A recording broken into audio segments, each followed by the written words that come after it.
ఆపదామపహర్తారం దాతారం సర్వసంపదాం లోకాభిరామం శ్రీరామం భూయో భూయో రమామ్యహం. శ్రీ హనుమదే నమః.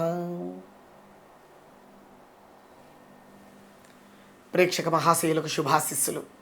మనం జ్యోతిష్ శాస్త్రాన్ని నమ్మాలా వద్దా అనేటువంటి సందర్భంగా తీసుకునేటువంటి దీంట్లో ముందుగా జ్యోతిష్ శాస్త్రానికి ప్రధానమైనటువంటి ఆయుధం ఏమిటి అంటే ముందు సూర్య చంద్ర లగ్నాలు అనేటువంటివి ముందు ప్రాతిపదికనగా ఉంటాయని గత ఎపిసోడ్లో మనం చెప్పుకోవడం జరిగింది.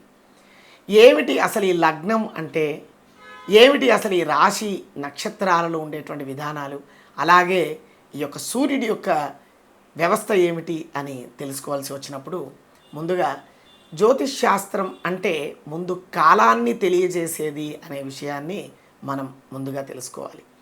కాలాన్ని నిర్ణయించేటువంటిది ఏమిటి అంటే ఒకరోజు సూర్యోదయం మనకు ప్రారంభమైనప్పుడు వెలుతురు ఆకాశంలో ప్రారంభమైనటువంటి కాలానికి అంటే సూర్యుడు ఉదయించడానికి ముందు ఆకాశంలో వెలుతురు అరుణవర్ణంలోకి మారిన సమయాన్ని మొదలుకొని సాయంకాలంలో ఆ సూర్యుడు అక్కడ అరుణవర్ణంలో ముగిసిపోయి నీలవర్ణం నుండి నలుపు వర్ణంలోకి చేరేటువంటి కాలాన్ని పగలు కాలంగాను, ఈ రెండు కాలాలను అంటే ఉదయాన్ని సాయంత్రాన్ని ఉదయ సంధ్య సాయం సంధ్యలుగాను, నడినెత్తులో ఉండేటువంటి సూర్యుణ్ణి మాధ్యాహ్నిక సంధ్యగా ఈ యొక్క సూర్యుడికి ఉండేటువంటి ముగ్గురు భార్యలుగా ఈ కాలాన్నే ప్రమాణంగా చేసుకున్నారు. అటువంటి సూర్యుడు నుండి అక్కడ పశ్చిమాన అస్తమించినటువంటి సూర్యుడు తిరిగి సూర్యోదయంలో మరల ఆ యొక్క అరుణ సంధ్యాకాలం ప్రారంభమయ్యే కాలాన్ని ఒక రోజుగా గుర్తిస్తాం.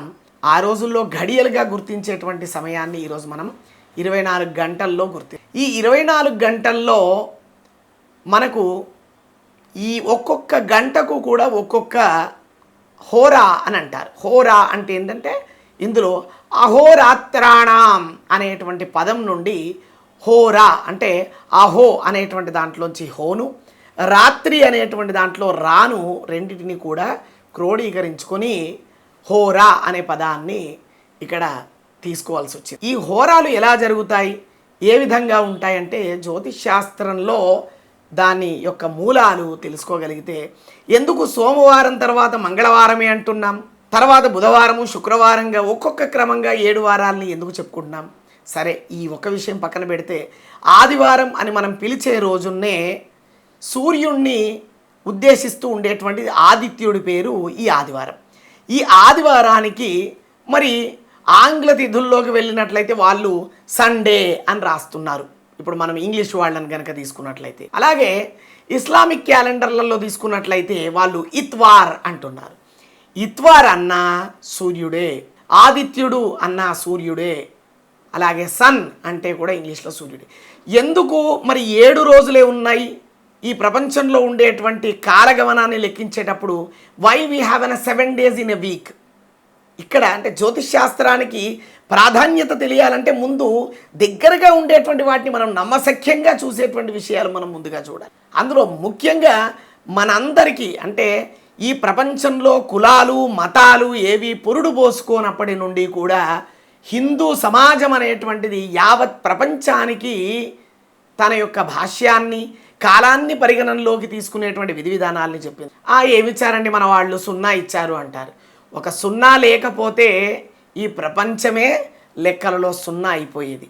అటువంటి 0ను అందించినటువంటిది మన భారతీయ శాస్త్రాలలో మనకు ఎంత గొప్పవాళ్ళం అనేటువంటిది ఈ రోజున విదేశాలలో ఉండేటువంటి గొప్ప గొప్ప సైంటిస్టులు ఈ భూమి మీద జన్మిస్తే చాలు ఇక మరొక జన్మ అవసరం లేదు అన్నంత సంతోషపడుతూ ఉంటే, ఇక్కడున్న మనం మాత్రం దేన్ని సపోర్ట్ చేస్తున్నామో, దేన్ని ప్రశ్నిస్తున్నామో, దేన్ని ఆచరిస్తున్నామో, దేన్ని అనుభవిస్తున్నామో కూడా తెలియని స్థితిగతుల్లో జీవిస్తూ ఉన్నాం. ఇది కేవలం అవగాహన కోసం చెప్పేటువంటి మా మనస్సులో కలిగేటువంటి బాధ తప్ప మరొకటి కాదని మీరు గుర్తించవలసిందిగా విజ్ఞప్తి చేస్తూ, ఇక్కడ ఈ సూర్యుడి వలన కలిగేటువంటి హోరా ఏదైతే ఉందో అందులో మీరు ఒక్కొక్క హోరాను కూడా లెక్క పెట్టంటే, ఉదాహరణకు సూర్యోదయానికి ఒక హోరా లెక్క రాసుకోండి. అక్కడ నుండి వరుసగా అవకాశం ఉంటే పెన్ను పేపర్ తీసుకొని ఈ ఎపిసోడ్ను మళ్ళా తిరిగి తిరిగి మీరు ప్లే చేస్తూ కూడా వింటే ఈ లెక్కలు దొరికిపోతాయి. ఎందుకంటే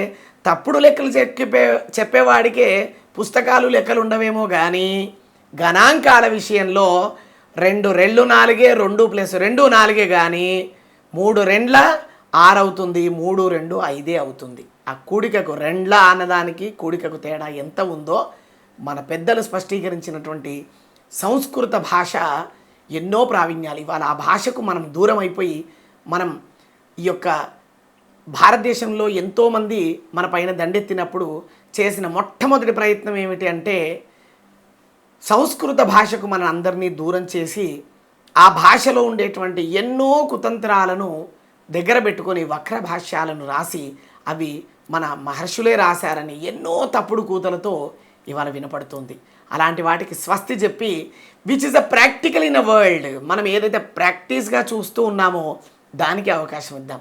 అందులో ఒక భాగంగా ఈరోజు అంతర్భాగంగా మనం చెప్పుకున్న విధంగా ఉన్న 20 ఎపిసోడ్లలో ఇది మొదటి ఎపిసోడ్గా మీకు చెప్పేది ఏమిటంటే ముందుగా ఈ వారంలో ఉండే 7 రోజుల్లో ఎందుకు ఆదివారం తర్వాత సోమవారమే రావాలి, ఎందుకు దీనికి సూర్యుడు తర్వాత చంద్రుడి ఆధిపత్యమే వచ్చింది, సూర్యుడు చంద్రుడు కుజుడు బుధుడు గురుడు శుక్రుడు శని అంటూ 7 రోజులే ఎందుకు తీసుకోవాల్సి వచ్చింది అనేటువంటి వివరంలో ముందుగా ఉదయం 6 గంటల నుంచి 7 గంటల వరకు నడిచేటువంటి హోరాను మీరు సూర్య హోరాగా గుర్తించండి. ఆ తర్వాత గుర్తించేటువంటి హోరా ఈ 7 గంటల నుంచి 8 గంటల కాలం మధ్యలో ఉండేదాన్ని శుక్రహోరాగా గుర్తించండి. ఆ తర్వాత ఈ యొక్క 7 నుండి 8 గంటల కాలాన్ని బుధహోరగా గుర్తించండి. తర్వాత ఇంకొక గంటను చంద్రహోరగా గుర్తించండి. ఆ తర్వాత గంటను శనిహోరగా గుర్తించండి. ఆ తర్వాత గంటను గురుహోరగా గుర్తించండి. ఆ తర్వాత గంటను కుజహోరగా గుర్తించండి. ఇప్పటికి మీకు వరుసలో 7 వచ్చాయి. ఇలా వచ్చిన తర్వాత మాధ్యానిక కాలం ప్రారంభమైనటువంటి గంటల నుండి ఒక్కొక్కటి అలాగే కలుపుకుంటూ వెళ్ళిపోండి. 25వ గంట అంటే రేపటికి ఉదయం 6 గంటలకు మీకు ఇదే చంద్రహోర వస్తుంది. ఈ హోరాను లెక్కించే విధానాన్ని ఏదైనా మనం నమ్మాలి అంటే సాక్ష్యం కొన్నిటికి ఉండాల్సిందే. శాస్త్రం సహేతుకమైనది, గాలిలో ఉండేటువంటి మాటలు ఉండవు. అది ప్రాక్టికల్గా లెక్కలు వేసినప్పుడు తప్పనిసరిగా దానికి సంబంధించినటువంటివి మీకు లభిస్తాయి. ఇవి ఖచ్చితమైనటువంటి లెక్కలు కనుక మీరు వేసి చూడండి. ఆ చంద్రహోర వస్తుంది. ఆ చంద్రుడి నుండి ఇప్పటిదాకా మీరు రాసుకున్న క్రమాన్ని మొదలు పెట్టుకోండి. ఆ చంద్రహోర తర్వాత వచ్చేటువంటిది మళ్ళీ శనిహోర, ఆ తర్వాత వచ్చేటువంటిది మనం ఏదైతే అంటే 7 నుండి 8 నడిచేటువంటిది శనిహోర అని చెప్పుకుంటే 8 నుండి 9కు ఉండేటువంటిది గురుహోర, ఆ 9 నుండి 10కు ఉండేటువంటిది కుజహోర, 10 నుండి 11కు ఉండేటువంటిది సూర్యహోర. అలా క్రమంగా మళ్ళీ లెక్కించుకోరండి. 25వ హోర అంటే ఆ తర్వాత రోజుకు ఉండేటువంటి హోర ఏదైతే ఉంటుందో అది మళ్ళీ కుజహోర, మంగళహోర, అంగారక హోర అనే మీకు వస్తుంది. ఈ క్రమాన్ని రాసుకోండి, మీకు క్రమంగా అన్నీ తెలుస్తాయి. ఇలా ఉండేటువంటి లెక్కలలో ఈ యొక్క హోర అనేటువంటి విధానము చాలా గొప్పది.